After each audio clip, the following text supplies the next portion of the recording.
Mr. Speaker, I thank the gentleman from Texas for yielding me the customary 30 minutes, and I yield myself such time as I may consume. This rule makes 39 amendments in order to the Appropriations Bill we have been considering this week. Unfortunately, this appropriations package is made up of 3 individual appropriations bills. Also, in what is a surprise to us in the minority, this rule also includes a surprising $15 billion in rescissions, cuts to programs our communities depend on. Why aren't we given the opportunity to bring up these bills individually? Considering that nearly 200 amendments were offered to this package, while many of us were working in our districts, it's obvious to me that these bills would have benefited from a longer debate. This rule makes in order 39 amendments to the underlying package, which includes H.R. 5895, the Energy and Water Development Appropriations Act of 2019, H.R. 5894, the Legislative Branch Appropriations Act of 2019, H.R. 5786, the Military Construction and Veterans Affairs Appropriation Act of 2019.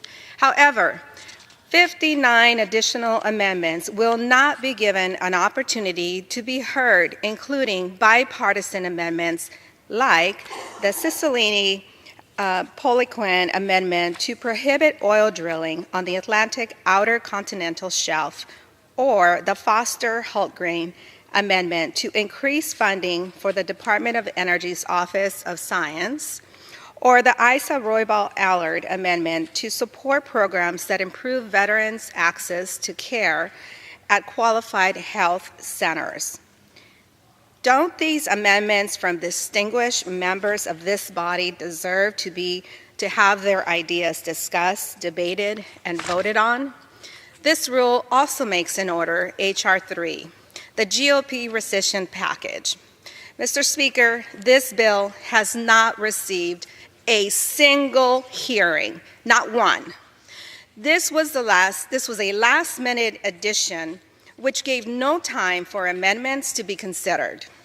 The closed rule, which is how the rescissions package comes to the floor, pushes this Congress further into the record books as the most closed Congress in history.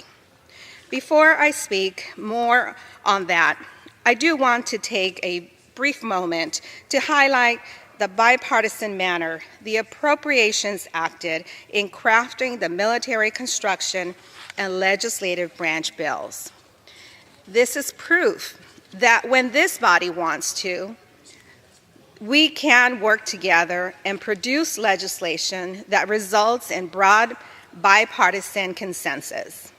The Military Construction and Veterans Affairs Bill provides a $4.17 billion increase to the service members we represent, specifically a $3.9 billion increase for the Department of Veterans Affairs. The legislative branch bill takes more steps we should have taken a long time ago and provides additional resources for training and to help with complaints on sexual harassment and violations of employee rights. None of us here are immune to harassers, but at least this bill moves us forward in addressing the bad behaviors of those who walk among us. This rule makes in order amendments to the Energy and Water Appropriations Bill. However, this bill does not follow the same bipartisan path. Instead, this bill is full of poison pills riders that will ultimately make our time here a total waste. A waste, as those poison pill riders mean that the Senate will ignore this package as it is written. Incredibly, when most Americans are asking Congress to make common sense improvements to our nation's gun laws, this bill goes in the opposite direction. That's right, this Congress is finally acting on guns in a cowardice way. by expanding where guns can be brought onto federal lands, ignoring the cries and the calls from our children that are being murdered in their classrooms, our constituents that are being murdered in movie theaters, our constituents that are being murdered in concert halls in Las Vegas, Nevada, where people go to get married, where people go to have fun. And yes, they make babies sometimes in Vegas too, but yet we're ignoring their calls for help. It is amazing that we can go on months without meaningful reforms on gun violence. And now we take up a giant spending package which forces members to vote on yet another expansion of gun access. What are we trying to do? Again, a cowardice act to expand the use of weapons in our federal lands. For what? So we can go into the dens of bears and kill them, the mama bears and the baby bears, while they're sleeping? That's what we're doing in this Congress. Perhaps that wouldn't be such a problem if we had a single open rule on the House floor, which would allow the House to work its will on this or any other issue members have with portions of this legislation. Finally, this rule makes in order H.R. 3, President Trump's and the GOP's rescission bill. And as I mentioned before, this bill saw no hearings, 0. But perhaps just as troubling as Ranking Member Lowy's remarks in our Rules Committee hearing last night about how the minority wasn't even consulted prior to this bill coming to the floor, ignoring the thousands of constituents that we represent. So not only has this bill skipped the normal appropriations process, Democrats have not been given an opportunity to add the voice of their constituents. Make no mistake, this is a highly partisan bill which does not reflect the House's will. Instead, this is what our constituents hate the most, a Congress that is most dysfunctional.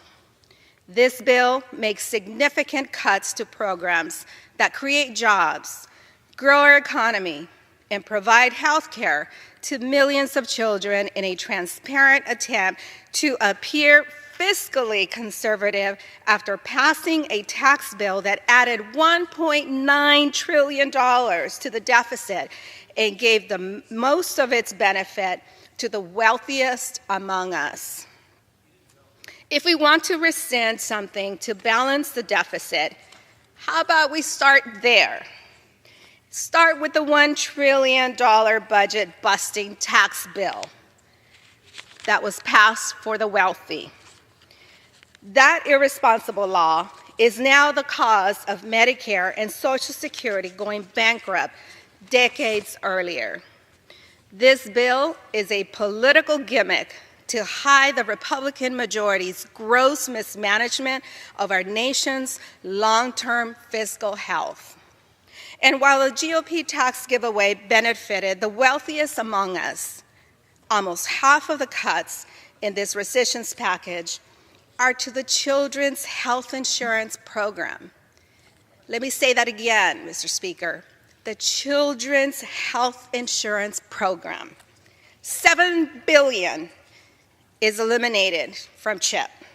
That's right. They didn't blink an eye at a $2 trillion giveaway to the wealthy. But yet they're squeezing fractional savings from funds intended for children's health insurance. But that isn't the end of it. So corporations and millionaires can have a tax break. The House majority has decided to make a collection of cuts that will impact every community. Cuts to economic development, cuts to the Forest Service while the West of America is burning, cuts to Indian housing programs, cuts to foreign assistance, cuts to transportation while our infrastructure is crumbling, cuts to public housing while the growing number of Americans become homeless, cuts to conservation, and cuts to advanced technology vehicle loans. What is it that you want to do? You want to take us back to Fred Flintstone and Barney Rubble time? I know that my Republican colleagues will say that these aren't cuts because the funding can't be used. But no federal agencies were asked if they needed a waiver to utilize this funding where they need it the most. I doubt that my colleagues would say that in their community that they couldn't use this. Well, let me put these cuts in a voice of the great Gazoo. Those cuts are dumb and dumber cuts. Mr. Speaker, that is why I must strongly oppose this rule. And with that, I reserve the balance of my time.